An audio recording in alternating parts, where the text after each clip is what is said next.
Muhammadin wa ala alihi wa sahbihi ajma'in amma ba'du. Yang terhormat Kepala Sekolah SD Negeri Budiasari 05, yang kami hormati Bapak Ibu Guru dan karyawan SD Negeri Budiasari 05. Pertama-tama, marilah kita panjatkan puja dan puji syukur kita kepada Allah Subhanahu wa Ta'ala, yang mana atas izin dan hidayahnya kita pada saat ini diberi kesehatan jasmani dan rohani, sehingga kita bisa berkumpul dalam acara diseminasi budaya positif SD Negeri Budiasari 05 Majenang, Kabupaten Cilacap. Selawat serta salam kita curahkan kepada junjungan Nabi kita Muhammad SAW, kepada keluarganya, sahabatnya, serta penduduknya hingga yaumil akhir. Amin, amin ya rabbal alamin. Perkenankan saya di sini sebagai pembawa acara yang akan membacakan susunan acara diseminasi budaya positif SD Negeri Budiasari 05 Majenang, Kabupaten Cilacap. Yang pertama adalah pembukaan, yang kedua menyanyikan Indonesia Raya, yang ketiga sambutan kepala sekolah, yang keempat acara inti diseminasi, yang kelima lain-lain, dan keenam adalah penutup. Untuk menyingkat waktu, yang pertama marilah kita buka acara ini dengan bacaan basmalah bersama-sama. Bismillahirrahmanirrahim. Semoga acara ini berjalan dengan lancar sampai nanti selesai. Untuk acara kedua yaitu menyanyikan lagu Indonesia Raya. Bapak Ibu untuk semuanya saja mohon berdiri.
Silakan Bapak Ibu duduk kembali.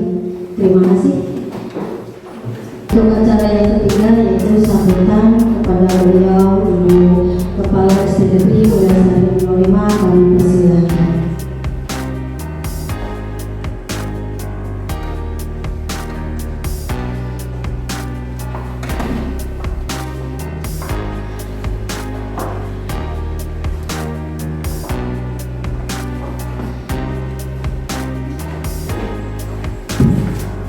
Assalamualaikum warahmatullahi wabarakatuh. Yang kami hormati Bapak Ibu Guru SD Negeri Budiasari 05, alhamdulillah hari ini kita bisa berkumpul di tempat ini dalam rangka diseminasi budaya positif modul 1.4 CGP Angkatan 9 atas nama Nafsa Amali. Bapak Ibu yang kami hormati, saya sebagai kepala sekolah di sekolahan ini memberikan apresiasi yang setinggi-tingginya kepada CGP yang ada di sini. sampai di titik ini, sampai di modul 1.4 yang pastinya modul yang penuh penuh tantangan karena menjalankan aksi nyata. Kemudian ini baru berada di tengah perjalanan, ya, yang di tengah perjalanan itu pasti ibarat ombak, di mana ombak itu kadang buanter, kadang alon, ya, seperti semangatnya, di mana semangatnya kadang semangat banget, kadang ada di saat titik paling lelah, ya, itu wajar, boleh lelah tetapi jangan menyerah, ya. Ini yang kita harapkan dengan mengikuti guru penggerak. Diharapkan guru-guru ini dapat melakukan sebuah perubahan, perubahan di mana ada pembelajaran yang berubah, kemudian belajar memimpin dan belajar memanajemen sekolah. Nah, disinilah para CGP dilatih di sebuah proses yang masih panjang, yang nantinya setelah selesai C-nya hilang menjadi guru penggerak, itu baru pintu gerbang, baru diawali. Di sini kita masih belajar. Nah, setelah C-nya hilang, itu baru pintu gerbang. Ayo kita mulai diri kita. Kemudian yang penting itu adalah satu, niat. Ketika niat sudah ada di dalam diri, otomatis nanti akan dipermudah. Kalau hanya suatu paksaan, pasti di tengah jalan mengeluh, yang ada hanya mengeluh dan mengeluh. Tetapi insya Allah dengan niat yang tulus, niat ingin belajar, niat ingin berbagi, insya Allah dimudahkan.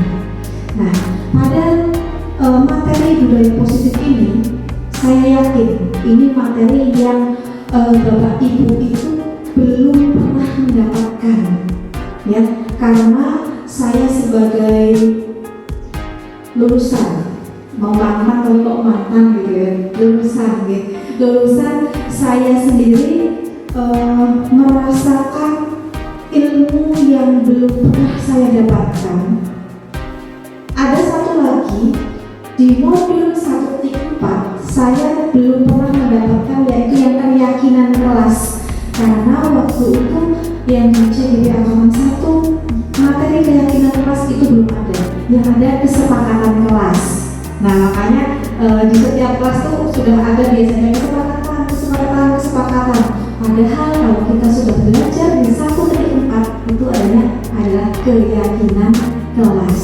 Ya, tidak apa-apa, ini sebagai perubahan sedikit, ya, yang insya Allah besok akan berlanjut untuk pembentukan karakter di sekolah kita. Kemudian selanjutnya, Bapak Ibu yang kami hormati, saya sebagai kepala sekolah mengharapkan setelah program ini selesai, para guru penggerak, calon guru penggerak bisa menerapkan ilmu-ilmunya di kehidupan sehari-hari di sekolah. Karena di modul 1 ini memang masih berkutat dengan siswa. Kemudian besok di modul 2 itu berkutat dengan rekan sejawat. Yang ketiga kepemimpinan. Nah, ini masih gembleng, ya. Jangan bosan. Ilmu belajar. Ya, saya kira cukup dari saya. Ya, apabila ada tutur kata yang kurang berkenan, saya mohon maaf. Guru bergerak, bergerak, dan menggerakkan. Assalamualaikum warahmatullahi wabarakatuh.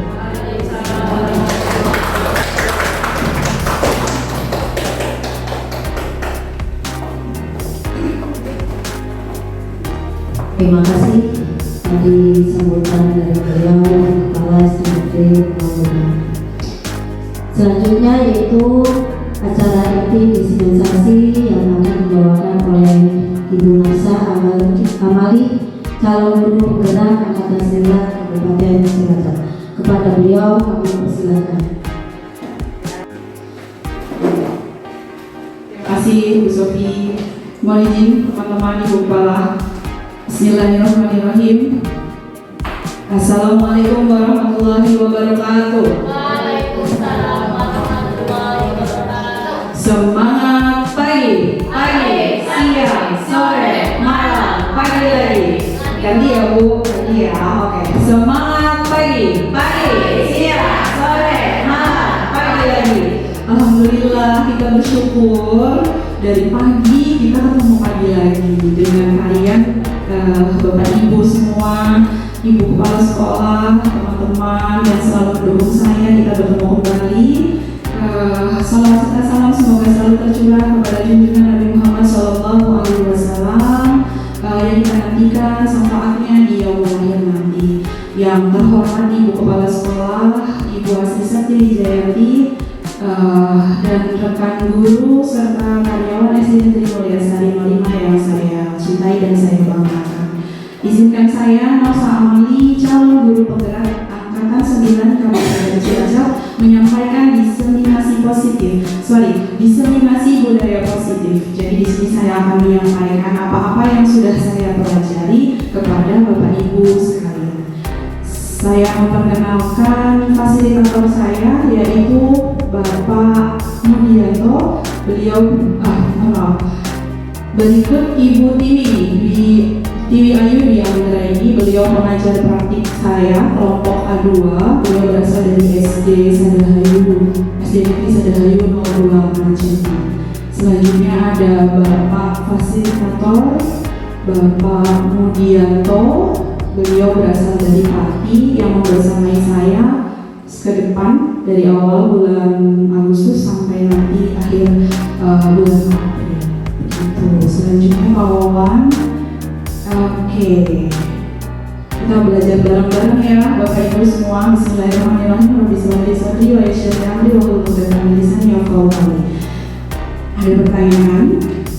Apakah Bapak Ibu setuju kalau pemberian hukuman dapat mendisiplinkan peserta didik? Bagaimana Bapak Ibu? Apakah setuju? Tidak. Begitu? Pak Yuda bagaimana Pak Yuda? Setuju. Oke, bagus. Terima kasih. Bu Lutfi bagaimana? Setuju? Hukuman dapat mendisiplinkan peserta didik. Tergantung hukumannya apa. Oke, nanti mungkin jawabannya akan berubah ya setelah kami menyampaikan beberapa hal. Kemudian yang kedua, guru harus memberikan solusi untuk setiap peserta didik yang bermasalah. Setuju? Setuju? Begitu? Oke, nanti kita coba cek untuk jawaban yang kedua ya. Kemudian yang ketiga, guru berperan sebagai teman bagi peserta didik. Setuju? Setuju? Iya, tapi sejauh ini Pak Yuda tidak setuju kayaknya. Tidak setuju ya? Tidak mau sebagai temannya siswa? Bagaimana? Tergantung kalau dalam konteks etika, Oke. itu saya kurang setuju. Oke. Karena kalau menurut saya ada di dalam etika peran guru sebagai orang tua. Oke, baik sekali. Ya, terima kasih Pak Yuda bahwa dalam beretika katanya kalau guru sebagai teman itu kurang pantasnya seperti Ya, itu. kalau sebagai teman ada sesuai. Ada saatnya guru sebagai teman. yang memberikan kecanggihan juga Oke. bagaimana untuk menyampaikan permasalahan dalam proses. Oke, baik Pak. Nanti kita lihat juga bagaimana jawaban Pak Yuda ini sesuai atau tidak. Baik Pak Wawan, selanjutnya di sini ada ya yang akan saya sampaikan yaitu budaya positif. Budaya positif adalah perwujudan dari nilai-nilai atau keyakinan universal yang diterapkan di sekolah. Selanjutnya Pak Wawan, yang akan kita pelajari, yang sudah saya pelajari dan akan saya sampaikan kepada Bapak Ibu. Yang pertama ada disiplin positif, kemudian motivasi perilaku manusia, yang ketiga keyakinan kelas atau keyakinan sekolah, yang keempat kebutuhan dasar manusia, yang kelima posisi kontrol seorang guru, yang keenam adalah segitiga restitusi. Selanjutnya, oke, kita coba praktek ya. Jadi kita berusaha mengepalkan tangan boleh semuanya. Jadi di dalamnya ini ada sebuah benda berharga. Oh tidak semua sih, tidak semua. Jadi yang satu sebagai pengepal, nanti yang satu mengganggu temannya, mengganggu teman sebelahnya untuk ya, jadi teman B-nya itu bisa melakukan segala cara supaya teman A-nya itu membuka genggamannya dengan cara boleh dibujuk, boleh dihaki, boleh mengintimidasi, boleh marahin, boleh mengkritik, seperti itu. Dicoba. Kita tadi sebagai A berusaha terus mempertahankan. Monggo, coba 1, 2, pas. Bumut bersama Pak Yuda, Mbak Rizka. Gimana? Iya, nggak apa-apa. Bumut dengan nggak apa-apa. Berarti Bumut yang mempertahankan tangannya, misalnya ada benda berharganya di sini. Ibu dengan Bu Sophia, coba. Siapa yang mau sebagai pengganggu? Iya, Bumut berusaha untuk berdiri ya. Berdiri boleh dong. Silakan sambil berdiri boleh. Silakan. Posisinya pengepal itu, ya tidak boleh membuka, tidak boleh sampai membuka apa yang ada di dalamnya ini. Tapi B, teman sebelahnya itu harus berusaha untuk mencoba membukanya. Coba. Iya, dengan berbagai titiknya boleh. Titik boleh juga. Sebutkan juga boleh. Ambilan juga ada. Coba ya, siapa yang berhasil bertahan? Siapa yang kuat? Coba nih. 1, 2, 3. Silakan. Coba diusahakan juga. Silakan Bumi, coba.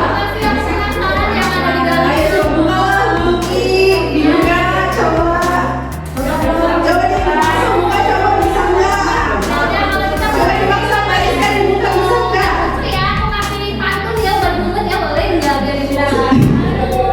Masih bertahan, Mbak Rizka, kamu nggak bisa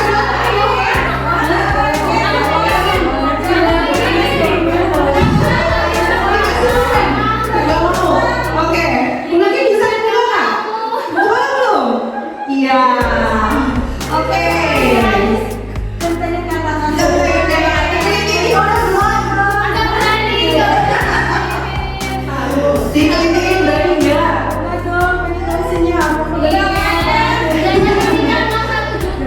Oke, yang berharga sekali. Oke, baik, terima kasih Bapak Ibu. Jadi oke, ya. Jadi ada dua posisi di sini. Ada posisi A yang memaksa untuk membukakan teman yang bertahan mengepalkan tangannya. Jadi kalau kita analogikan pada siswa, jadi siswa itu kita tuh punya aturan gitu. Nah, aturannya tuh siswa tuh mau pokoknya nggak boleh dibuka gitu. Nah, siswanya kan kadang kalau kita mungkin kalau kita orang dewasa udah paham seperti itu. Kalau anak-anak, yuk kita coba aja, nanti kita dapat ini loh. Gimana kalau artinya kalau kita analogikan dengan aturan, kemungkinan dia akan melanggar seperti itu, tidak akan bertahan seperti itu. Berusaha untuk mencoba. Jadi kalau saat siswa kita membuka tangannya, artinya dari dalam diri dia bagaimana Bapak Ibu? Keyakinannya maksudnya, udahlah nggak apa-apa, ya udah deh kita coba buka, kan seperti itu. Jadi nanti kita belajar supaya anak-anak itu dapat bertahan dengan artinya tidak perlu dipaksa, tidak perlu dihardik, tidak perlu dikasari dengan kata-kata misalkan seperti itu. Jadi ya kita belajar nanti ya. Kalau Bapak Ibu semua tadi masih bertahan ya bisa ya, karena mungkin kontrol dari dalam dirinya itu sudah paham, sudah bisa seperti itu. Berarti Pak Yuda kurang nakal apa gimana ini? Oh iya, bapak-bapak ya? Iya, bapak-bapak Pak. Iya begitu. Jadi di sini tuh ada, kalau misalkan dia berhasil terbuka, itu ada ilusi kontrol. Jadi perubahan dari stimulus respon ke teori, kalau tidak salah teori pendekatan respon. Jadi menurut Dr. William Glasser, ada pergeseran paradigma terkontrol. Jadi ada ilusi guru mengontrol peserta didik. Jadi kamu gini gitu, itu masih ada. Tapi ya kita lanjutkan lagi. Ilusi yang kedua bahwa semua penguatan positif, efektif, dan semua penguatan itu positif, efektif, dan bermanfaat. Kemudian ada ilusi bahwa kritik akan membuat orang merasa bersalah dan dapat menguatkan karakter. Ilusi bahwa kritik dan membuat orang merasa bersalah dapat menguatkan karakter. Kemudian ilusi bahwa orang dewasa berhak untuk memaksa.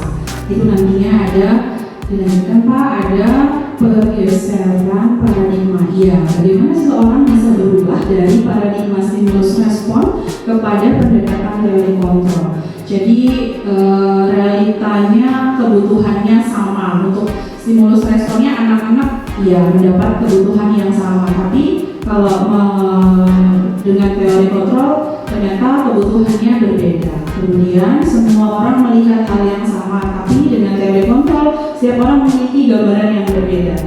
Kalau ada rangsangan dari luar, kita mencoba mengubah orang lain dengan berpandangan sama dengan kita.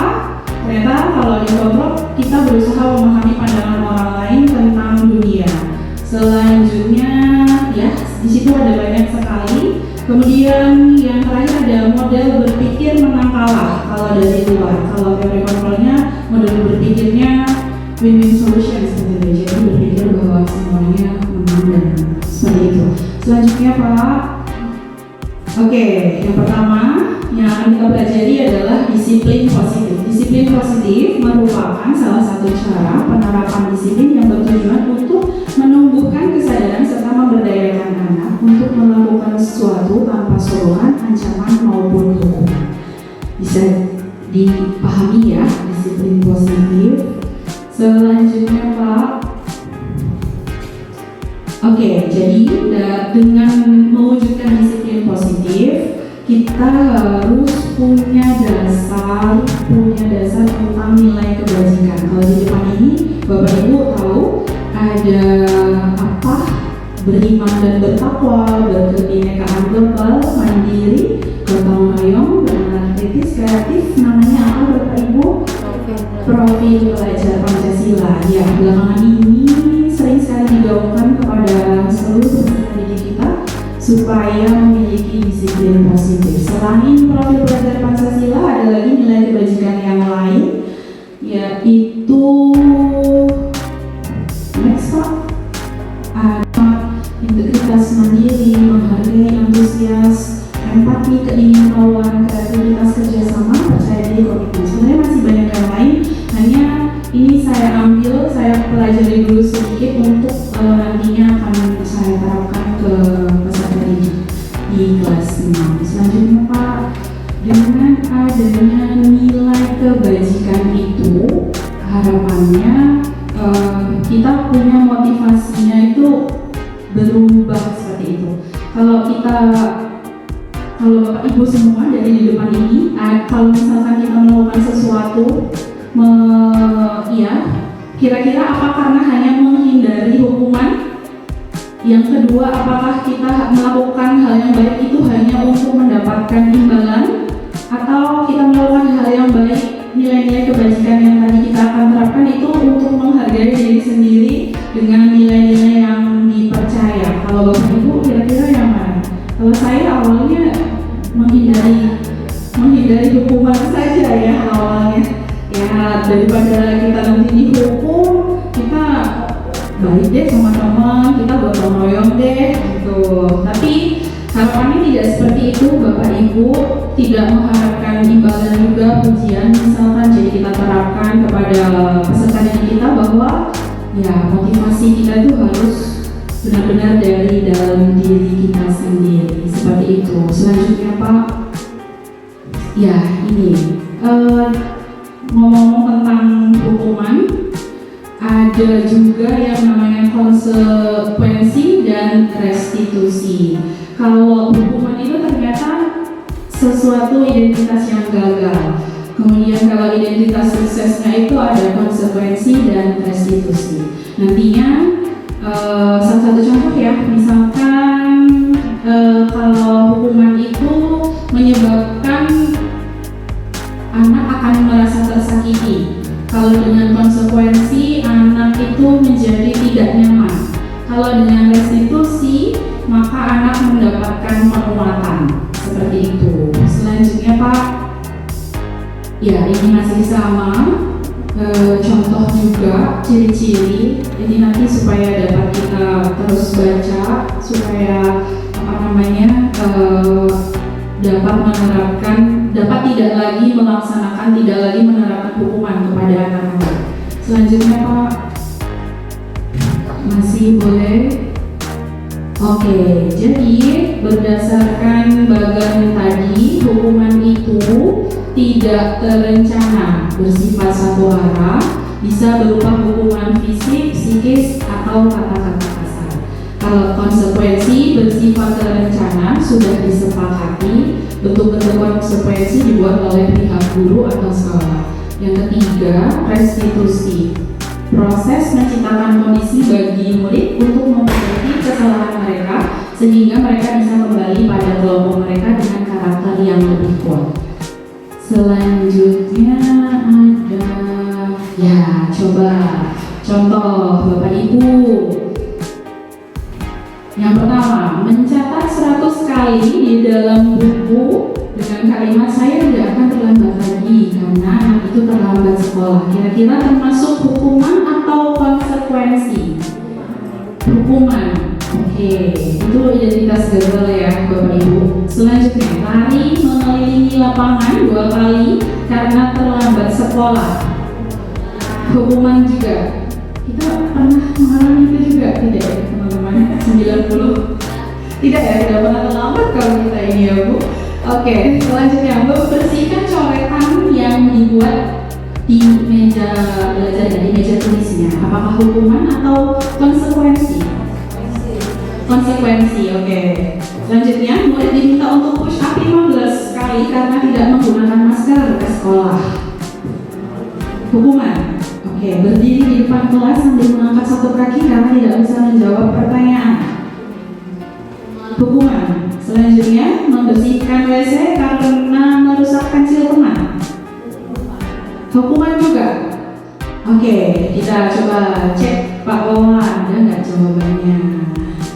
Ya, jawabannya yang pertama hukuman, yang kedua hukuman. Iya. Iya, karena dia.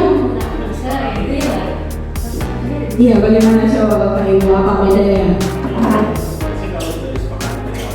Iya, mungkin di kelasnya dia sudah ada kesepakatan itu gitu. Jadi itu jadi sebuah konsekuensi seperti itu. Ya, bisa ya diterima ya yang lain. Tapi ini nanti belum tentu baik Bapak Ibu. Kita punya sesuatu yang lebih baik lagi. Ini baru contoh dulu ya. Selanjutnya Pak. Ya. Kembali lagi tadi ada bermuara dalam profil pelajar Pancasila dan nilai-nilai kebajikan dengan kenapa anak bisa melanggar aturan, kira-kira kenapa kok seperti juga tadi yang disampaikan oleh Ibu Kepala, kenapa sekarang bergeser dari kesepakatan kelas menjadi keyakinan kelas bukan peraturan kelas. Kira-kira kenapa ya Bapak Ibu? Biar lebih yakin dari dalam diri. Oke, kalau peraturan memangnya tidak membuat yakin ya Bu? Hanya sepihak. Oke, apakah benar seperti itu? Nanti kita coba ya. Jadi Oke, coba kita diskusikan lagi nih.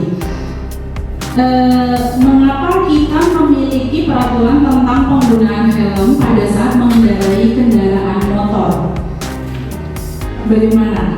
Awalnya kalau kita pakai helm itu rasanya gara-gara risih. Tapi rasa risih kalau nggak pakai helm. Kalau baru pertama pakai helm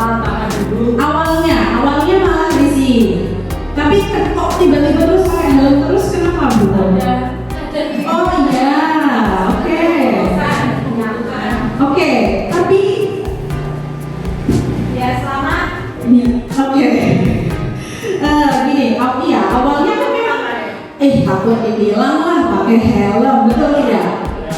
Awalnya itu kan, iya awalnya hanya karena peraturan ya Bu, tapi bergeser tuh akhirnya karena ingin selamat, ya keselamatan kita. Jadi saat ini ya kita pakai helm bukan karena untuk menaati peraturan, akhirnya karena punya nilai ingin. Iya seperti itu ya. Selanjutnya ada juga mengapa kita memiliki peraturan tentang mencuci tangan setiap saat. Setiap pulang sekolah tuh kadang saya juga kalau nggak cuci tangan dulu gimana gitu, apalagi bapak ibu yang punya anak kecil gitu, misalkan dari luar kayaknya harus ya tidak ya enggak. Sebenarnya bahkan kalau yang ini tidak ada peraturan tertulisnya ya, bahkan tidak seperti Pak Yuda gitu bertemu putrinya di rumah kan kayaknya ya. Jadi karena ada keyakinan bahwa kalau kita cuci tangan ya artinya ya tidak sakit, tidak gampang sakit, mungkin seperti itu ya. Jadi seperti itu Bapak Ibu, nilai-nilai keyakinan kelas itu juga harus kita tanamkan kepada peserta didik kita. Seperti itu ya Bapak Ibu. Selanjutnya ada apa lagi? Ya, kesimpulannya betul ya. Jadi keyakinan kelas itu seperti tadi yang Ibu Kepala bilang, dibuat berdasarkan kesepakatan antara peserta didik dan guru dan bersifat universal. Sedangkan peraturan biasanya dibuat oleh guru dan bersifat satu arah. Seperti tadi, kendaraan bermotor, gunakan helm. Kan kayaknya aturannya hanya Pak Polisi yang buat ya. Kita tidak ikut terlibat, tapi ya itu muncul. Walaupun saat itu tidak menjadi keyakinan pengguna jalan, tapi ya itu ada nilai keselamatan yang harus kita penuhi seperti itu. Sampai sini pertanyaannya masih saja ya, bisa. Selanjutnya boleh bicara dulu kalau ada pertanyaan. Ya, selanjutnya ini dia poin dari yang kami pelajari di modul 1.4 mengenai budaya positif.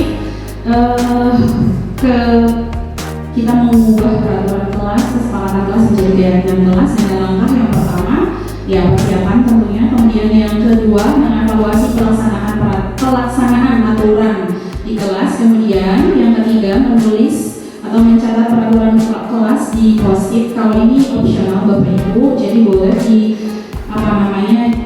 dituliskan bagaimanapun caranya dari Bapak Ibu sekalian saja. Kemudian yang kelima, merumuskan keyakinan kelas dengan mengelompokkan yang sejenis. Jadi beberapa peserta didik menuliskan, kemudian kita tampung, kemudian kita kelompokkan mana yang sama pendapatnya dari peserta didik kita.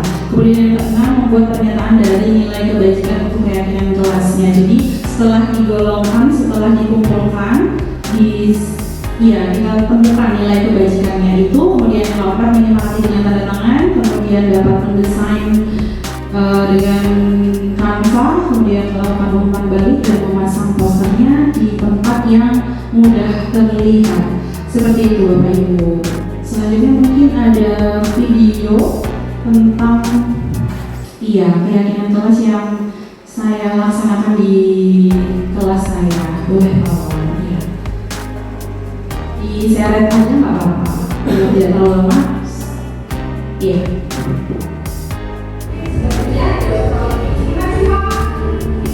Ya, ini proses persiapannya. Kemarin boleh di next lagi Pak. Nanti sampai ke tulisan 2 gitu.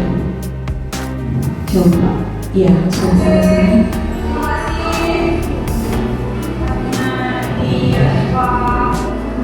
Masih boleh ada dipercepat lagi.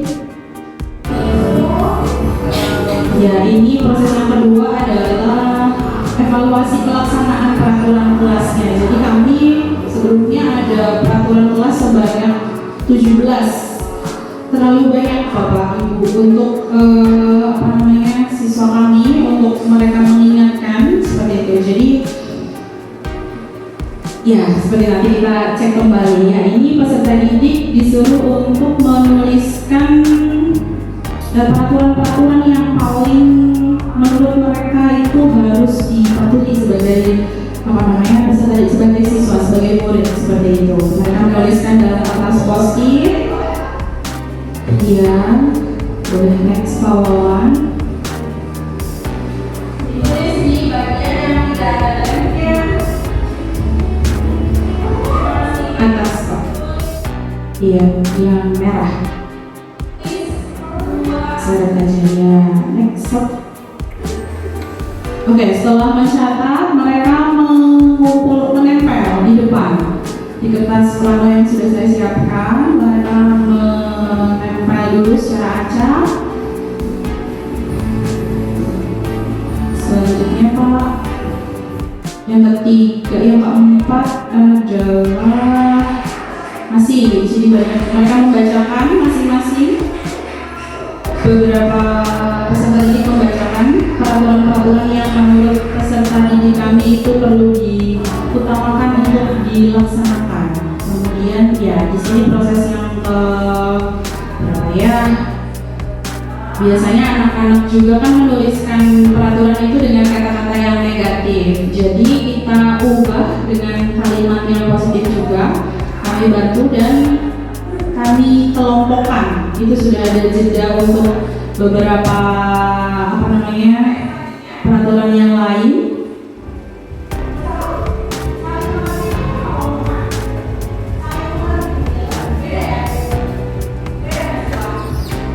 Ya. Selanjutnya nanti boleh kalau mau diperhatikan boleh lihat YouTube saya ya sambil like dan komen. Ya ini masih banyak, lama sekali prosesnya. Memang saya waktu itu editnya mau diedit sayang, jadi saya tampilkan banyak. Ya kemudian sudah dikelompokkan itu kami sempat dapat berapa ya? 1, 2, 3, 4, 5, 6, 7 keyakinan kelas. Namun saya berpikir bahwa tidak semuanya saya jadikan keyakinan kelasnya seperti itu. Kami hanya ambil yang 3 terbanyak waktu itu. Kemudian jadi dari setiap aturan kita cari nilai kebajikannya apa. Contohnya misalkan kebanyakan anak itu mengerjakan PR tepat waktu, mengerjakan PR di rumah, berangkat sekolah tepat waktu. Setelah terkumpul, kita mencari nilai kebajikannya apa. Menurut anak-anak bahwa itu adalah sebuah tanggung jawab, di mana tanggung jawab nilai kebajikannya adalah komitmen, seperti itu. Masih ada lagi yang lain, saling menghormati, tidak mengejek, itu juga ada. Menurut peserta didik kami, siswa kelas kami, mereka bilang bahwa nilai kebajikannya adalah tenggang rasa, seperti itu, Bapak Ibu. Setelah dapat 3 nilai kebajikan, 3 keyakinan itu, kami membuat kalimat juga. Jadi setiap anggota kelas harus saling menghargai dan menghormati. Setiap anggota kelas harus bertanggung jawab untuk tugasnya. Kemudian yang ketiga, nilai peduli. Harus mempunyai rasa peduli terhadap semua teman dan semua guru. Setelah itu kami menyepakati dengan menandatangani semua kesepakatan kelas kita. Ya, selanjutnya Pak Wawan. Setelah menyepakati itu, ya setelah menyepakati ya boleh skip dulu Pak. Saya mau terangkan dulu sedikit saja. Ya, yang poster. Jadi setelah ada ini komitmen keyakinan kelas 6 kami ada komitmen, tanggal rasa dan peduli. Jadi dibuat juga kalimat untuk lebih meyakini keyakinan kelas kita. Setiap anggota kelas harus mempunyai rasa tanggung jawab. Kemudian untuk tanggal rasa, setiap anggota kelas harus mempunyai rasa saling menghargai dan menghormati. Kemudian yang ketiga adalah peduli. Setiap anggota kelas harus mempunyai rasa peduli terhadap semua teman dan semua guru. Seperti itu. Selanjutnya Pak, setelah membuat desain ini, kami melakukan umpan balik melalui Google Form. Ya, mereka merasa bahwa dengan adanya keyakinan kelas ini, mereka berusaha untuk berubah menjadi lebih baik, lebih berkomitmen, lebih mempunyai rasa tanggung rasa dan peduli terhadap teman. Selanjutnya memberi penempelan terakhir ya di tempat yang terlihat oleh semua peserta didik. Seperti itu Bapak Ibu.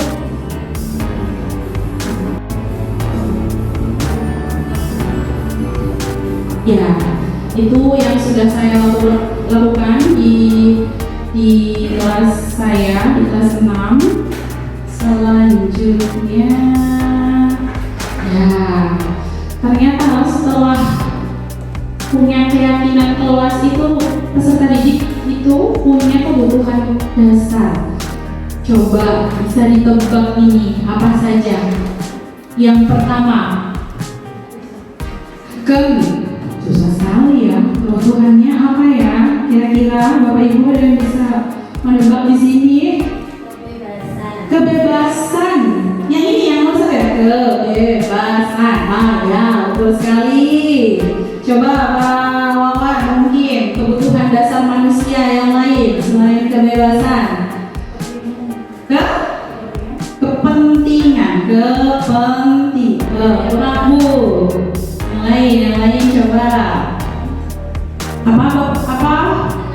Kesenangan yang nomor 2 ya. Ya, yang nomor 2 ini kesenangan. Ya, betul sekali. Apalagi bawaan ada? Berteman. Ini 2 kata apa bawaan? Ya, bertahan hidup itu juga menjadi kebutuhan manusia ya. Mbak Rizka boleh. Di sini apa nih, gampang sekali kami ini. Kayaknya dasar banget ini. Butuh apa biasanya? Iya, betul sekali, kasih sayang. Kemudian yang terakhir, kebutuhan apa Bapak Ibu? Apa? Kebutuhan yang terakhir? Iya, betul sekali Bu Bogas, penguasaan. Jadi ada 5 kebutuhan dasar: kesenangan, kebebasan, bertahan hidup, kasih sayang, dan penguasaan. Penghargaan, iya sih betul, penghargaan, tapi bukan penghargaan. Penguasaan. Kalau kemarin saat bagaimana Pak Wawan? Ya, bukan penguasaan ya, bukan. Astagfirullahaladzim. Ada coba, jadi saya salah dirinya. Aduh, iya Pak, penguasaan. Bukan orang ya? Ya, penguasaan. Ya, ada kasih sayang, bertahan hidup, kesenangan, kebebasan. Kemarin saya waktu elaborasi pemahaman, tapi kan dari beberapa dari beberapa kabupaten. Terus waktu ditanya dari Cilacap, wah Cilacap yang lagi viral itu ya, gitu. Terus ditanyain sama instrukturnya, ditanyain kira-kira kebutuhan dasar yang mana ya? Kenapa anak itu kok melakukan hal itu? Gitu. Kebutuhan yang mana dia melakukan tindakan itu? Lima-limanya butuh ya Bu anak itu ya, tapi katanya anak itu butuh yang yang penguasaan, dia berkuasa, power off gitu. Ini kebutuhan dasar manusia.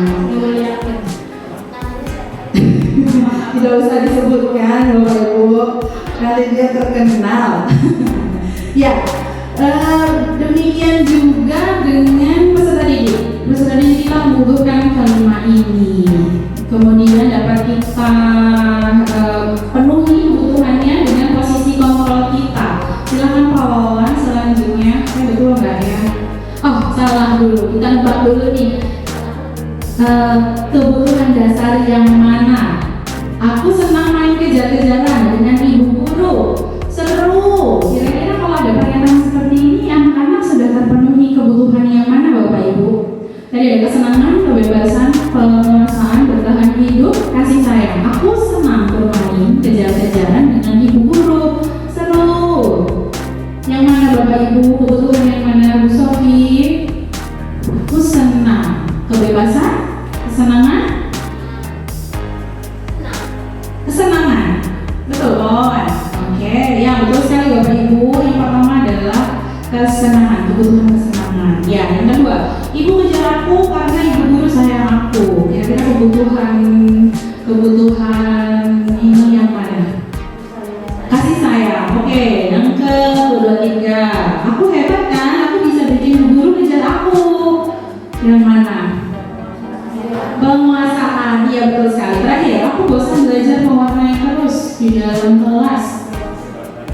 bahasa. Ya, banyak sekali ya peserta didik kita yang kadang nyeletuknya lucu gitu. Kadang ternyata mereka sedang butuh sesuatu sebetulnya. Ya, selanjutnya Pak, posisi kontrol. Ya, dengan memenuhi kebutuhan anak-anak itu, kita punya posisi kontrol. Yang pertama sebagai penghukum, pembuat rasa bersalah, teman, pemantau, yang terakhir manajer. Ya, itu dia. Ingat-ingat Bapak Ibu, siapa tahu ada pertanyaan lagi di sini. Selanjutnya Pak Wawan, ini dia. Ternyata, saya salah Pak Wawan, saya tanya dulu deh, baik dulu Pak. Duh, tapi udah ke-spill. Kira-kira posisi kita sebagai guru yang mana nih Pak Yuda? Tadi Pak Yuda tidak setuju kalau kita sebagai teman. Pak Yuda sebagai penghukum. Waduh, jangan dong. Bagaimana Pak? Ternyata hanya memantau juga masih kurang baik Pak. Iya, penghukum sudah itu sudah bukan zamannya. Membuat rasa bersalah juga dikurang-kurangi. Sebagai teman ternyata juga tidak terlalu baik, tidak terlalu bagus. Pemantau dan terakhir manajer. Kita harus berposisi sebagai manajer Pak Yuda. Teman-teman Bapak Ibu sekalian. Ya, selanjutnya Pak. Jadi ada ciri-cirinya. Ciri-ciri guru penghukum itu menghardik, nunjuk-nunjuk. Kamu, astagfirullahaladzim, kadang saya hilang juga Bapak Ibu, astagfirullah. Kadang masih seperti itu, saya juga masih proses belajar untuk tidak seperti itu sebagai penghukum. Kemudian membuat rasa bersalah, biasanya berceramah, menunjukkan kekecewaan. Itu juga ternyata masih di identitas gagal, masih belum baik, kontrolnya negatif seperti itu. Kemudian kalau sebagai teman sudah termasuk yang baik Pak Yuda, namun ya membuat alasan-alasan untuk muridnya. Jadi kadang ayolah bantu guru gitu-gitu biasanya ciri-cirinya ada di hati. Kemudian pemantau, menghitung dan mengukur. Kemudian yang terakhir sebagai manajer kita harus mengajukan pertanyaan-pertanyaan guru seperti itu. Kalau penghukum gurunya biasanya kalau kamu nggak ngelakuin ini saya akan bla. Tuh, selanjutnya kalau membuat rasa bersalah, kamu bikin guru kecewa deh, guru nggak suka tuh, itu juga ternyata nggak boleh. Selanjutnya kalau sebagai teman, lakukan buat guru, ayo dong bantu please, nah itu begitu nggak boleh tuh ternyata. Selanjutnya kalau pemantau, kamu tahu kan konsekuensinya, nah itu juga masih kurang baik. Jadi kita harus ada langkah selanjutnya nanti. Sebagai manajer kita lakukan dengan suatu langkah. Ada menanyakan identitas, kemudian mencari validasi yang salah, kemudian menanyakan keyakinan. Hasilnya kalau guru sebagai penghukum dia hanya membentak, meredam, pendendam dan menyalahkan orang lain. Kalau membuat rasa bersalah, menyembunyikan, menyangkal dan berbohong, itu anak-anaknya akan seperti itu. Kemudian kalau teman, kalau kita berposisi sebagai teman, anak-anak kita akan ketergantungan.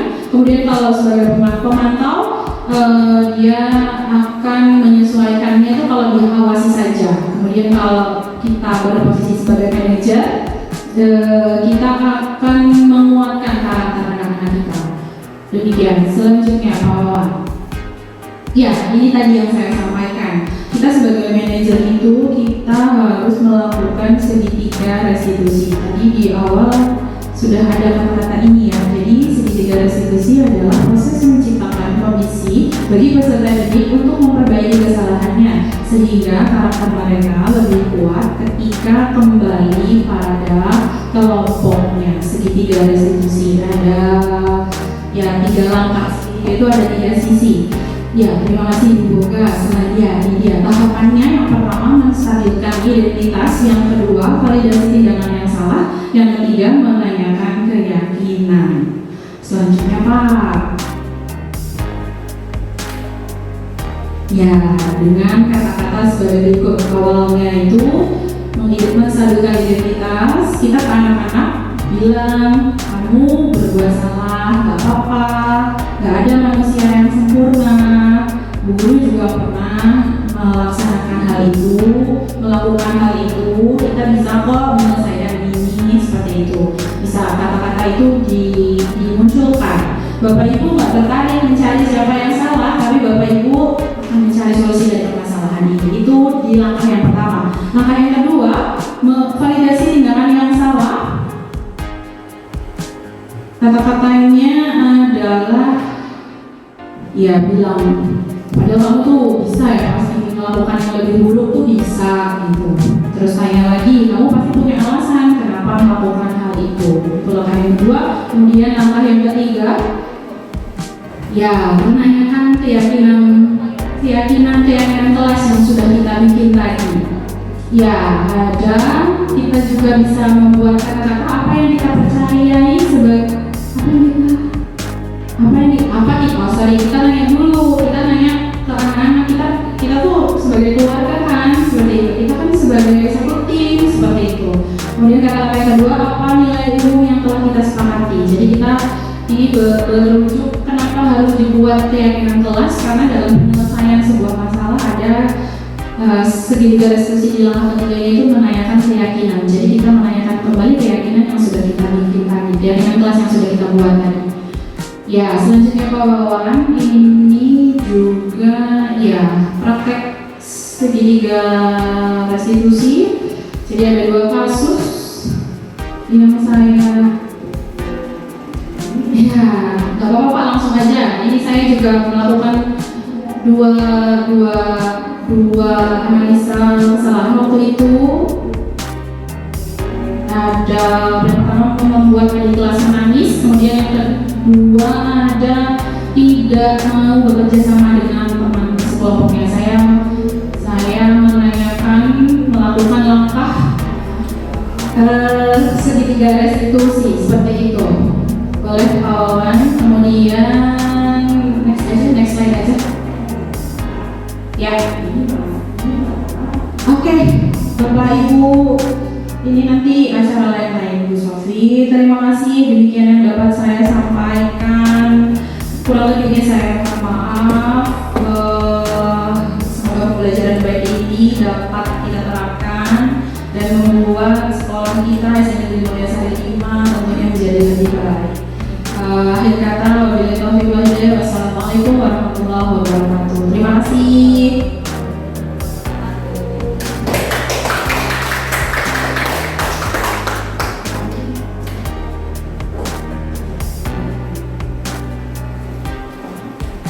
Ya Ibu Bapak, tadi sudah dijelaskan ya sejelas-jelas mungkin oleh beliau Bu Nafsa. Siapa tahu atau barangkali dari Bapak Ibu ada yang ditanyakan? Monggo. Iya benar. Oke, keras. Oke. Terima kasih atas waktu yang telah diberikan.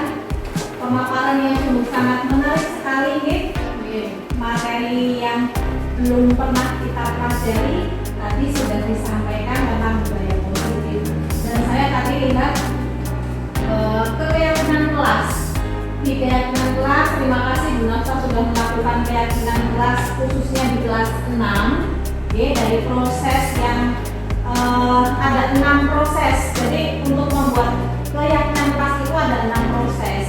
Dari membuat aturan, dari aturan kan biasanya kita menggunakan kalimat negatif, tidak membuang sampah sembarangan. Kita menggunakan kata tidak dan jangan. Nah, itu sebaiknya kita hindari, memang sudah dihindari.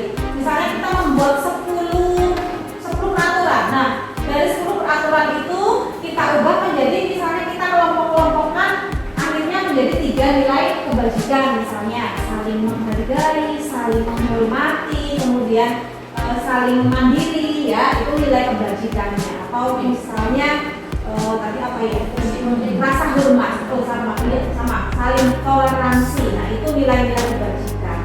Kemudian ada 2 di sini. Yang pertama tadi sudah melalui tahapan sampai dengan menempelkan hasil. Nah yang terakhir yang saya memberi masukan itu besok direview dalam jangka waktu tertentu. Jadi tidak harus 1 tahun itu, tetapi 6 bulan kita perbaiki lagi. Apa sih yang perlu kita tingkatkan lagi? apa sih yang harus kita kurangi? Nah itu yang pertama, berarti ada review. Kemudian yang kedua, selama melaksanakan proses keyakinan kelas kemarin pembuatannya, adakah tantangan tersendiri Bu? Ya, adakah tantangan yang dihadapi? Terus bagaimana cara menghadapi tantangan tersebut? Terima kasih. Yang lain coba silakan. Ada? Bu guys. Silakan. Ya, terima kasih Bu Sofi atas waktu yang diberikan kepada saya. Saya acungi jempol buat Bu Nafsa, jempol tangan, kalau jempol kaki nggak sopan ya, jempol tangan 2 karena presentasinya luar biasa. Bertepuk tangan lagi buat saya. Ya, saya bisa jadi belajar di sini tentang apa sih budaya positif, disiplin positif, sampai dengan keyakinan kelas. Keyakinan kelas memang awal kemarin tahun pelajaran saya masih membuatnya kesepakatan kelas, tapi alhamdulillah karena mengikuti CGP ini jadi lebih paham, oh berarti harus keyakinan kelas. Dan alhamdulillah tadi sudah dipaparkan oleh Bu Nafsa bagaimana caranya, luar biasa sekali, benar-benar memasukkan buat saya dan juga teman-teman yang lain ya Bu ya. Kita akan membuat keyakinan kelas. Nah, yang jadi pertanyaan nih, jika besok saya menjadi guru kelas rendah, kelas 1, 2, 3, semoga ya. Ya harapan kelas rendah gitu. Kelas 3 aja sih, jangan kelas 1 ya. Itu gimana ya Bu cara kalau untuk kelas 1 terutama ini untuk membuat keyakinan kelas itu pasti kadang kan anak kelas 1 masih belum muda, belum paham. Nah kira-kira solusinya Bu Nasa bisa tahu atau tidak bagi kita tuh besok kalau memang masuk ke dalam kelas rendah kita bisa tahu dan lancar dalam membuat keyakinan kelas bersama anak-anak kelas rendah. Seperti itu Bu Nasa. Terima kasih Sofi. Ya, sama-sama. Ada lagi? Pak Wawan? Itu tadi udah 2, 3 ya. 3 ya, Ibu Bapak tadi yang dinyatakan oleh beliau, Ibu Kepala Sekolah dan Ibu Kapusduri. Pada beliau, Ibu Nafsa, saya persilakan untuk menjawab dari pertanyaan mereka. Ya, terima kasih Bu Sofi, terima kasih Bu Astri, terima kasih apresiasinya, terima kasih juga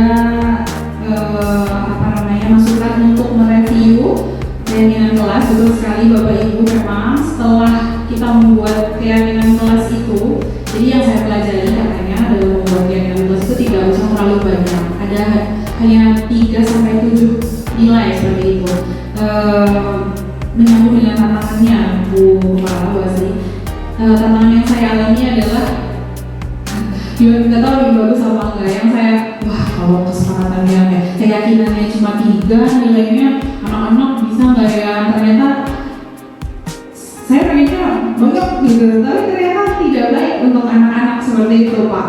Jadi tantangannya itu Bu, pelan-pelannya itu saya kadang berusaha sekali Bu, maksudnya pengennya banyak supaya anak lebih disiplin positifnya lebih baik gitu, ternyata betul. Jadi harus ada review lagi ke depannya. Jadi setelah membuat 3 keyakinan kelas ini tidak stop di situ. Mungkin kalau misalkan ada sesuatu permasalahan kita bisa mengubah lagi. Itu Ibu tantangan yang saya alami. Pengennya banyak keyakinannya tapi pelan-pelan seperti itu. Jadi kita betul-betul keyakinan kelas ini masuk ke sanubari hati anak-anak seperti itu. Yang pertama ada dengan rasa komitmen, dengan rasa dan peduli. Itu Ibu tantangannya tentunya supaya mereka lebih meyakini lagi bahwa mereka punya keyakinan kelas itu. Harapannya juga supaya terkurangilah rasa tidak mau saling berbaginya, tidak mau hormati seperti itu. Itu Bu tantangan yang saya alami. Semoga dapat berkurang dan kedepannya saya dapat mereview lagi keyakinan kelasnya. Seperti itu Ibu, bagaimana? Oke, terima kasih. Selanjutnya dari rekan kami Ibu Bogas, terima kasih juga apresiasinya. Kita sama di CGP Angkatan 9 ini. Tentunya ilmu yang kita dapatkan tidak hanya untuk kita ya Bu, kita harus sebarkan ke teman-teman kita di satu sekolah, mungkin di sekolah yang lain juga. Pertanyaan dari Bu Bogas, membuat kesepakatan kelas namun untuk kelas rendah. Oke, kelas rendah belum bisa baca ya semuanya gitu ya Bu. Mungkin pakai gambar. Jadi misalkan nanti dipraktekkan ada 2 gambar, misalkan buang sampah di tempat sampah sama buang sampah sembarangan misalkan. Nah itu nanti anak-anak bisa pilih, tunjuk atau menempelkan mana yang harus kita maju satu-satu. Misalkan ini bayangan saya Bu, jadi nanti ada beberapa gambar pokoknya berlawanan, misalkan anak yang berbaju rapi sama anak yang bajunya nggak rapi dengan gambar seperti itu Bu. Jadi mungkin anak-anak dapat maju, tentunya dibantu dengan ibu guru kelas 1-nya seperti itu. Apalagi ya, selain dengan gambar, dengan nyanyian juga mungkin bisa kita bikin nantinya ya, seperti itu Bu Bogas. Oke, baik. Saya juga mau, kalau saya mau Bu Bogas di kelas 1 saya mau banget. Iya, ya closing.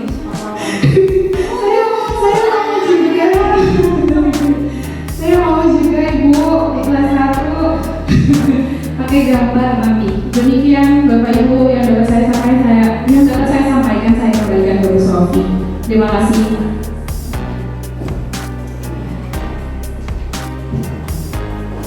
Dan itu tadi tanya jawab sudah dijawab semua ya oleh Bu Nasa.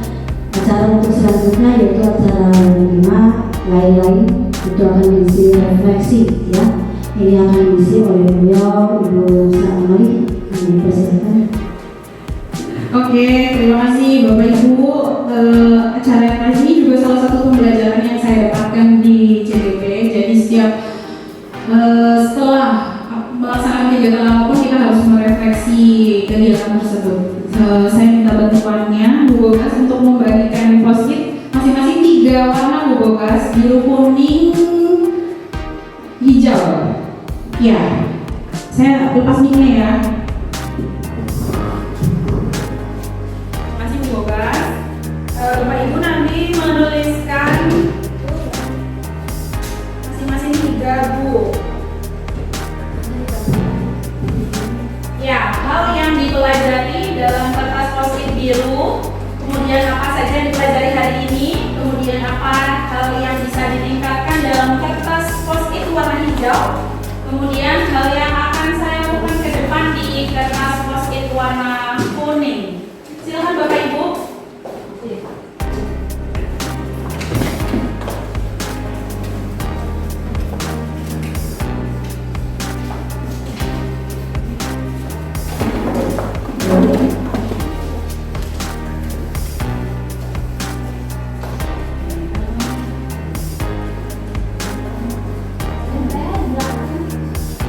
Iya, itu ada lemnya, nanti tulis di bagian depan yang tidak ada lemnya Bapak Ibu.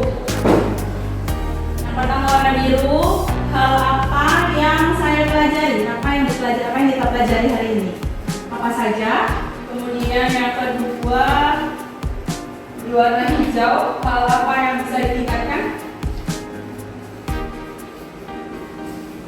Yang saya pelajari itu ke anak atau gimana? Ini yang barusan saya sampaikan, Bu Sofi dapat ilmu baru apa? Boleh. Yang bisa ditingkatkan warna hijau. Yang terakhir hal yang akan saya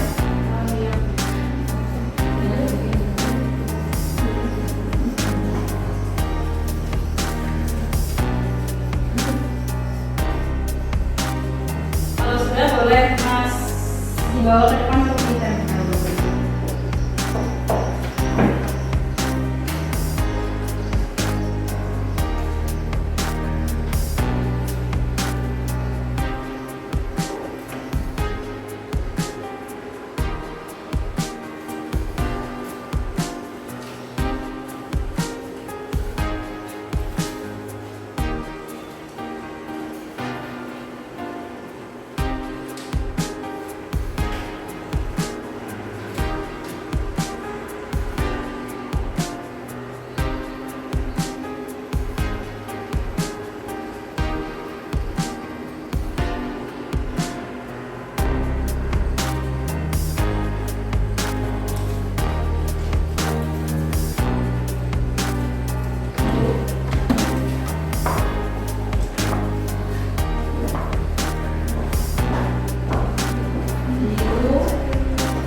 Bapak Yuda.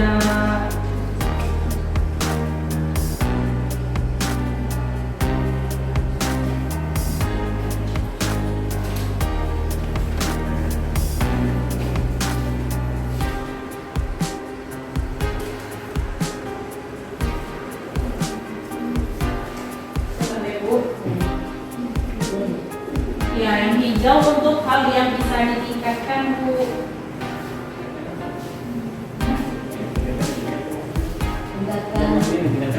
Kita bukti ya, ini kita ada depannya, ya. Dalam pelajaran ini, betul, ya, akan bisa betul, ya.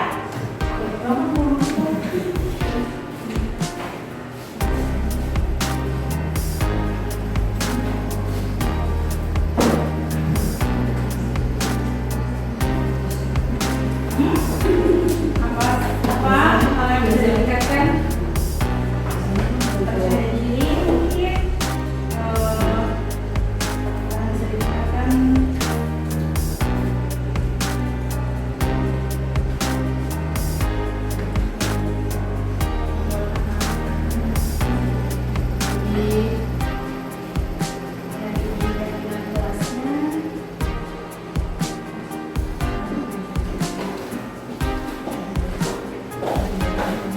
Silakan Mbak Rizka.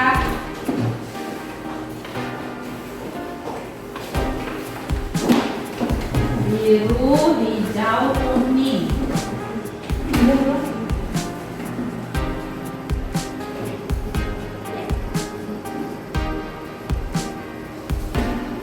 Terima kasih Pak. Baru sudah ya. Oke.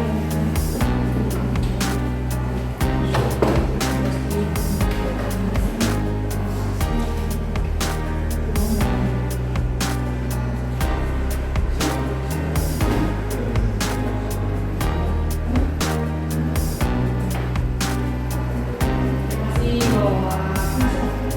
Nah, kok ya nggak mau apa ini.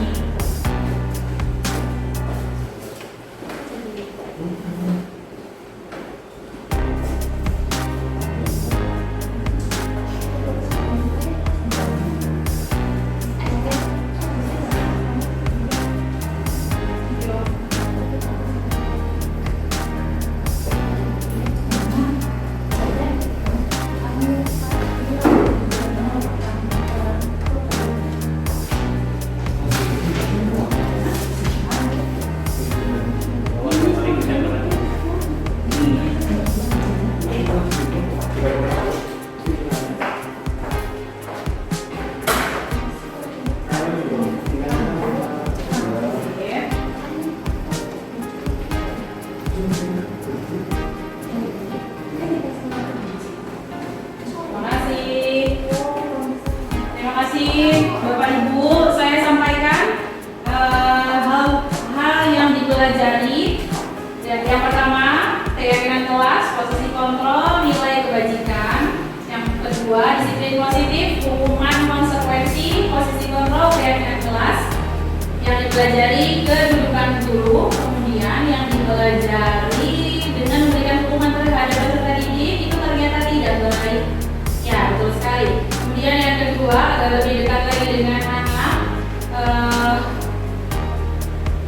dilihat dari kepentingannya. Oke, yang dipelajari hari ini adalah keyakinan kelas. Kemudian yang dipelajari hari ini adalah budaya positif di sekolah, membuat keyakinan kelas bersama murid.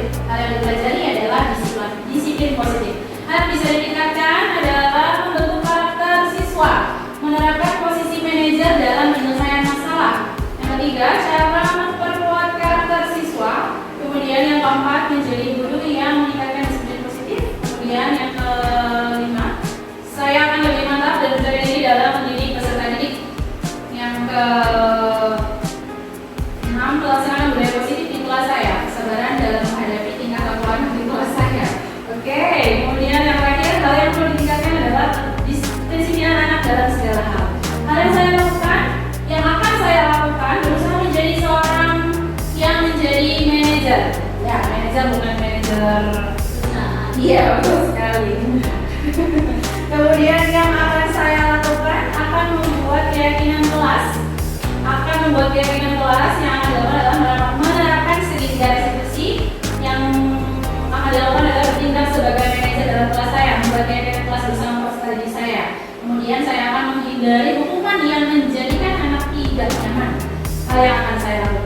membuat keyakinan kelas agar anak bisa lebih baik. Demikian Bapak Ibu, kalau kita merujuk kembali Pak Wawan ke pertanyaan pertama yang tadi awal banget. Iya. Sebentar, saya merefleksi sedikit. Iya. Oh iya. Mana ya? Lagi Pak, jauh Pak. Oh ini dekat Pak Manto. Ini. 7. Ya.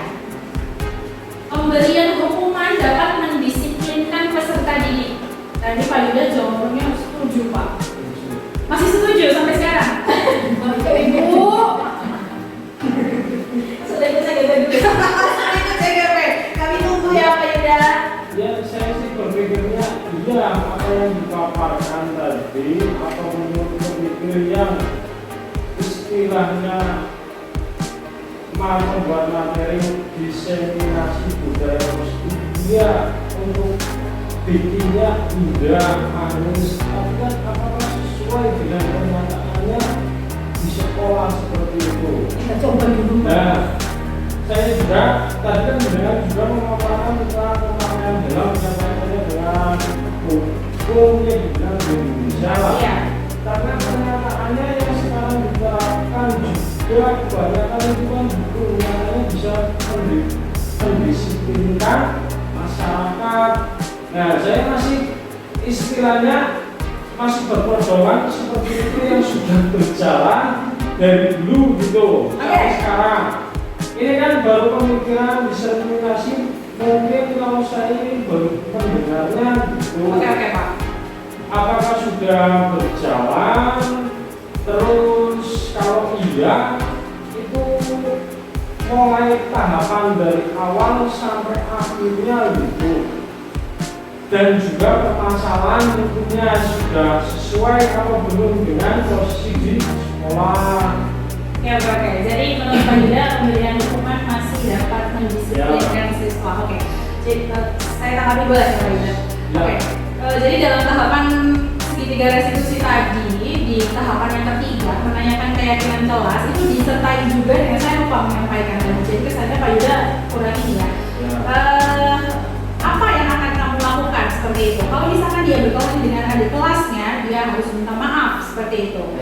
Harus artinya ya selesai sampai di situ, kita tidak perlu sampai ada hukuman sebetulnya. Jadi kan yang saya tanyakan, apakah dia dengan kata minta maaf akan membuat anak tersebut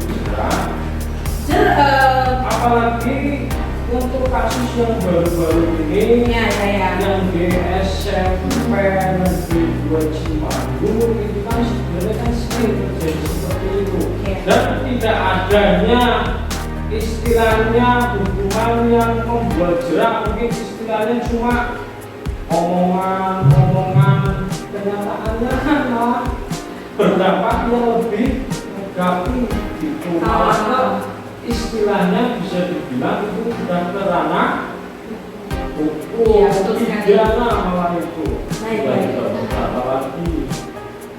Oke. Kembali lagi di langkah yang ketiga menanyakan keyakinan kelas. Jadi tugas kita sebagai guru yaitu kembalikan lagi ke keyakinan kelasnya. Mereka betul-betul meyakini atau tidak keyakinan kelas yang sudah kita buat seperti itu Pak. Beda dengan kasus yang anak di sana bikin, anak di sana berbuat. Memang kan kasusnya sudah dibawa ke ranah hukum. Jadi ya patut dihukum. Tentunya dari pihak sekolah pasti sudah melakukan menanyakan alasannya, mengidentitas gagal juga, pasti mereka sudah melakukan itu Pak. Kalau dibawa ke ranah hukum tentunya harus kalau untuk ranah hukum saya itu tidak mempermasalahkan. Cuma istilahnya akibat dari perbuatan itu pasti akan mendapatkan konsekuensinya, ya kan?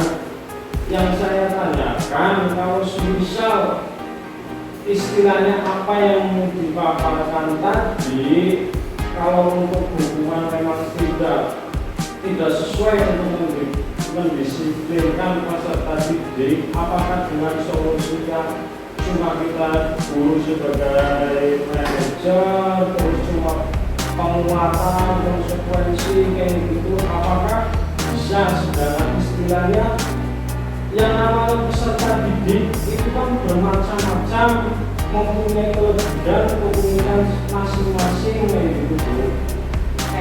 Kalau saya setelah melihat tadi, kalau yang saya kena itu mungkin kalau saya akan lebih cenderung memposisikan kondisional bu. Kondisional dalam artian mungkin ya kalau semisal kayak kelas atas kita bisa memberikan keyakinan, tapi untuk kelas 1 memang itu kan perlu adanya kita mendorong mendidik anak itu.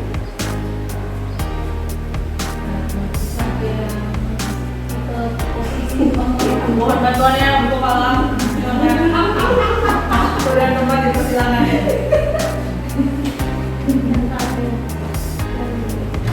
Lanjut ya, segitiga Pak, manajer, bukan itu yang kontrol posisi kontrol, manajer. Next Pak, lanjut ke depan. Iya, terus lanjut ke depan, terus ke sini. Ya. Nah, ya. Nah, ini diawali yang mati ya, yang dalam. Oke, yang dalam. Itu kan kalau misalnya memakai dalam gitu kan berarti aturan. Tapi kalau sudah berupa keyakinan kelas, adanya kebersihan berarti itu suatu keselamatan. Nah, mengapa sampai sekarang itu keadaan kita bawa helm tapi cuma dicangking, ya tidak dipakai? Itu karena apa? Karena kita kurang sadar, diri kita itu kurang sadar, ya kurang sadar akan keyakinan, akan keselamatan. Makanya kita tahunya cuma aturan. Oh, kalau tidak pakai helm nanti kena pasal.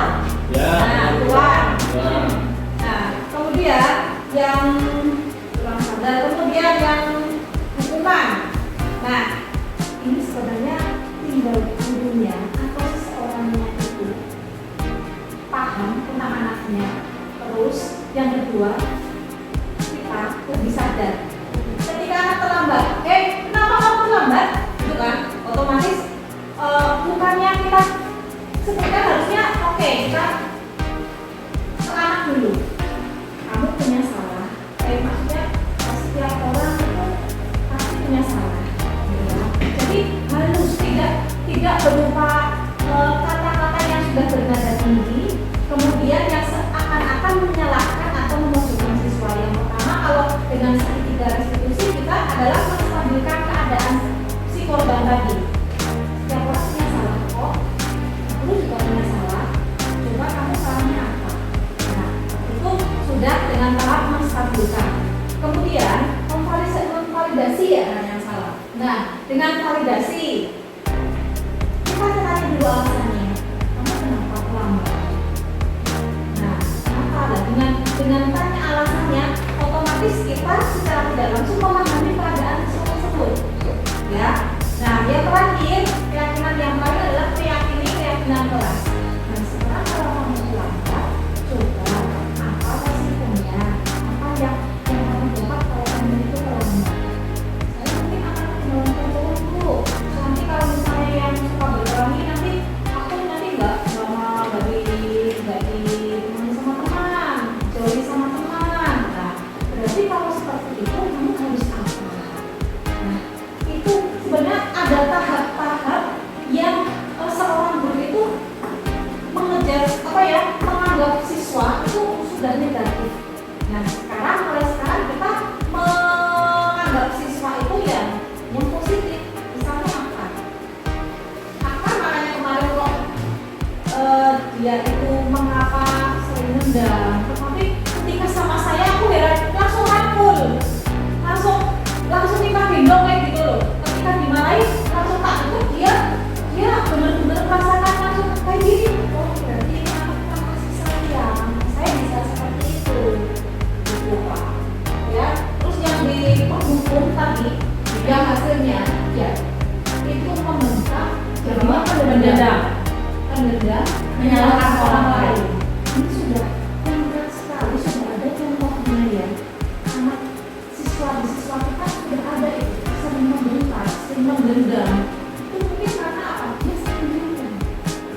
sebagai manajer mengajukan pertanyaan-pertanyaan terlebih dahulu, akhirnya apa yang terjadi? Menguatkan kontak.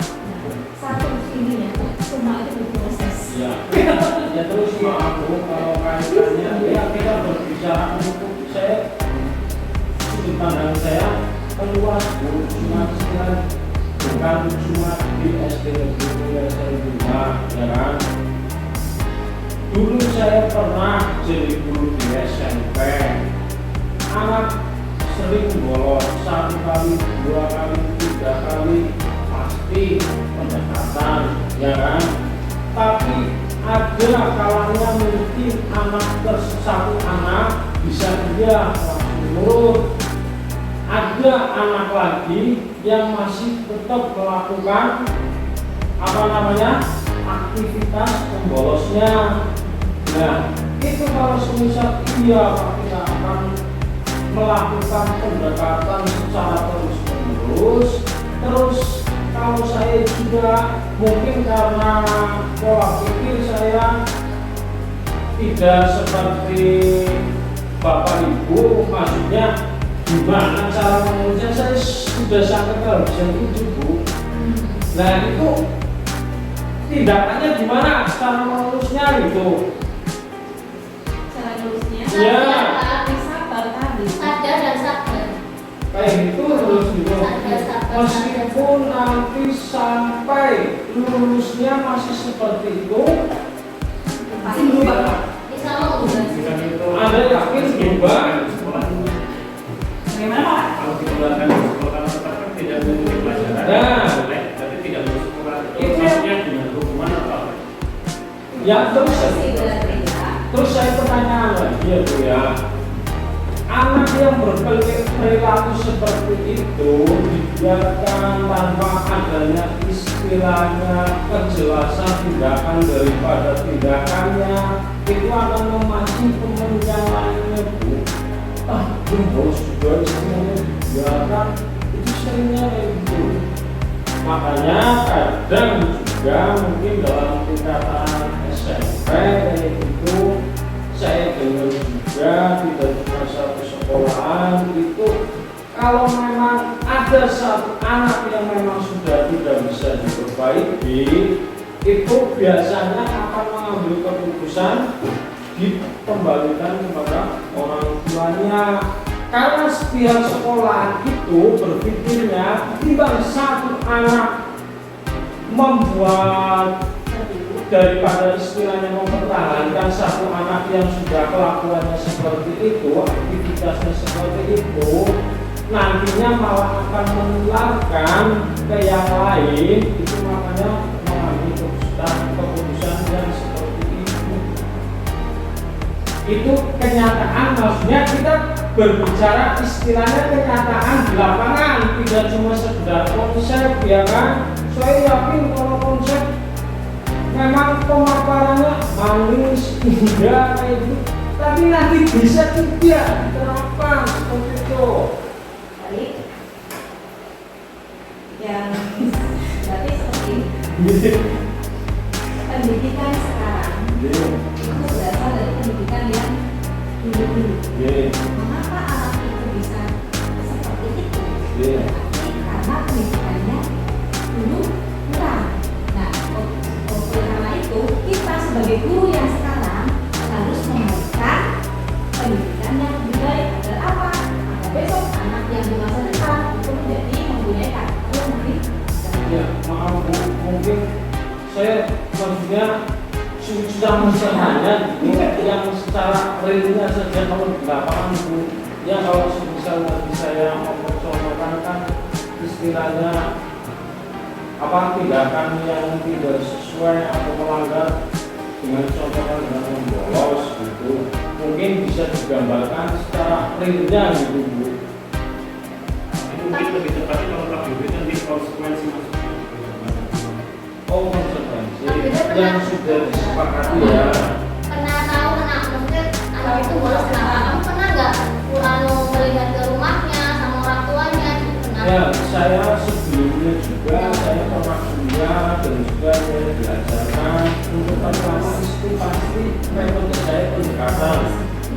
Ya, pendekatannya saya kasih perlakuan lebih, terus istilahnya seperti apa yang disampaikan dengan ibu kepala sekolah tadi. Saya ajak ngobrol kayak gitu secara, pokoknya saya memposisikan istilahnya sebagai teman waktu itu, karena saya kondisionalnya karena saya istilahnya pengen anak tersebut mengeluarkan unek-uneknya, ya kan, karena jadi saya berproses sebagai temannya gitu. Itu pasti sudah kalau sistem pendekatan seperti itu, ya kan, 1, 2, 3 alasannya masih seperti itu masih nggak bisa dirubah, ya kan. Sedangkan istilahnya kita masih fokus ke anak tersebut, anak yang lainnya sudah mulai ikutan.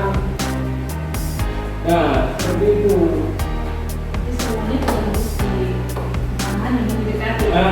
Iya, pertanyaannya mau apa? Iya, kita terus melakukan pendekatan, tidak adanya istilahnya tindakan yang jelas itu akan Ya sebenarnya kalau itu sih bukan berarti kan kita menyebutkan kayak Pak Yuda. Setelah terakhir itu kita udah melakukan semuanya, berarti ya kita menyerahkan kepada konsekuensinya. Kalau anak itu tidak mau ikut aturan, ya berarti silakan juga yang melakukan. Berarti itu umumnya bukan tapi konsekuensi. Ya kalau bisa ya otomatis kembali ke konsekuensi ya. Cuma kalau bisa saya biasanya itu menerapkannya pertama pendekatan, terus keduanya memang adanya hukuman. Hukuman itu memang biasanya akan membuat jerah. Satu contoh kasus waktu di SMP yang namanya jam olahraga kan memang diharuskan memakai baju olahraga. Ada anak, saya pun melakukan pendekatan seperti itu Bu, sampai 1 semester. Ya, saya sampai bingung istilahnya harus pendekatan seperti apa, seperti itu. Sama saya memang waktu itu langsung saya berhukuman yaitu dalam bentuk push up. Jadi tanya nggak, kenapa dia nggak pakai baju olahraga? Alasannya sama seperti itu, dipakai sebelumnya, sebelum terus pas lagi pelaksanaan olahraganya Jadi harus terus coba kira-kira kalau bisa bajunya hilang. Kalau bajunya hilang, kalau susah dia juga beli lagi, nggak punya uang, terus gimana kita? bisa itu iuran donasi teman-temannya. Mana ada keyakinan dulu nih? Ada keyakinan kelas lebih dahulu. Oh, keyakinan Bisa. kalau susah ya. Itu mungkin belum ada. Belum ada. Kalau susah memang satu anak sih. Ya, kalau lebih enggak ada yang cuma pakai kaos, kolor. Itu banget sekali yang Oke. Bagaimana Ibu moderator, waktunya kita berpanjang atau sudahi? Biar Pak Yuda menggantung nih. Rekamannya masih nyala ya, nggak apa-apa nanti kita tampilkan. Kalau saya betul kata Bu Kepala ya, kita udah berada di zaman sekarang Pak. Ini zaman dulu itu tidak usah dipakai lagi. Perubahan Pak kita ini sekarang. Pelan-pelan tapi memang tidak bisa langsung. Saya juga jujur memang kalau nggak menghukum rasanya gimana gitu. Tapi ya pelan-pelan Pak kita ubah pemikiran-pemikiran yang lalu-lalu, yang dulu-dulu seperti itu. Mungkin kita korban juga dulu. Bahkan kita waktu pendidikan dasar juga seperti itu ya Bu. Kalau kita tidak hafal undang-undang memang harus. Tapi itu memang iya belum tepat gitu. Tapi tidak apa-apa. Jadikan pengalaman. Semoga tidak mendendam. Semoga tidak jadi sebal seperti itu. Dirubah Pak Yuda, pelan-pelan kita ubah, barang-barang kita ubah. Seperti itu ya Ibu Kepala, teman-teman semua. Bagi Pak Yuda masih belum berubah sampai sekarang mungkin oke, nggak apa-apa. Tapi harapan saya besar untuk Pak Yuda untuk dapat mengubah bahwa hukuman itu tidak dapat mendisiplinkan peserta didik. Seperti itu Pak. CGT. Ya itu sudah solusi tertarik adalah untuk menggerak. Saya Saya jadi guru aja Bu, jadi kepala semua.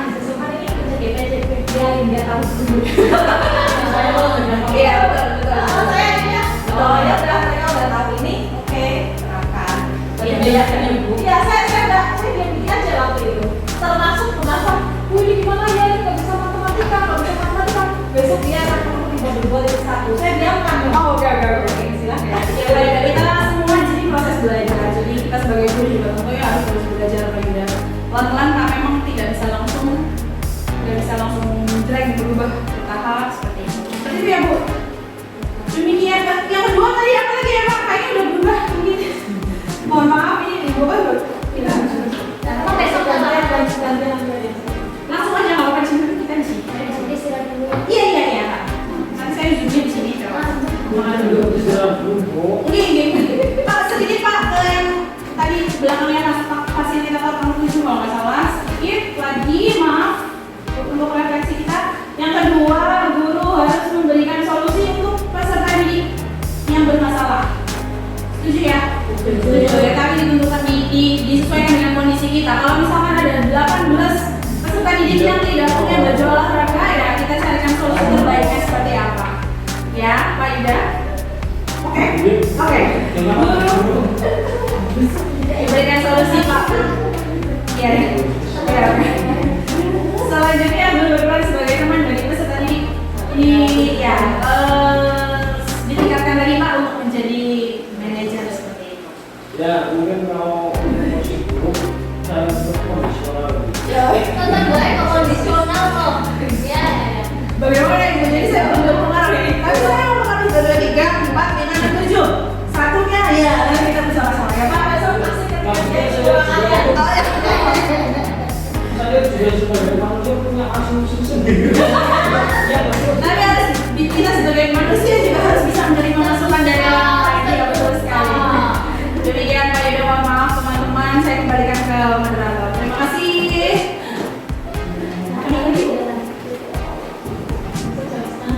Maaf Ya, alhamdulillah ya. Tadi acara demi acara sudah kita lewati bersama ya. Terima kasih Ibu Nosa. Tadi ilmu yang telah dibagi, semoga itu bermanfaat bagi kita semua. Dari awal sampai akhir, bila ada kata-kata yang kurang berkenan di hati, saya sebagai pembicara di sini mohon maaf yang sebesar-besarnya ya. Kita tutup acara ini dengan bacaan himbauan bersama-sama. Alhamdulillah.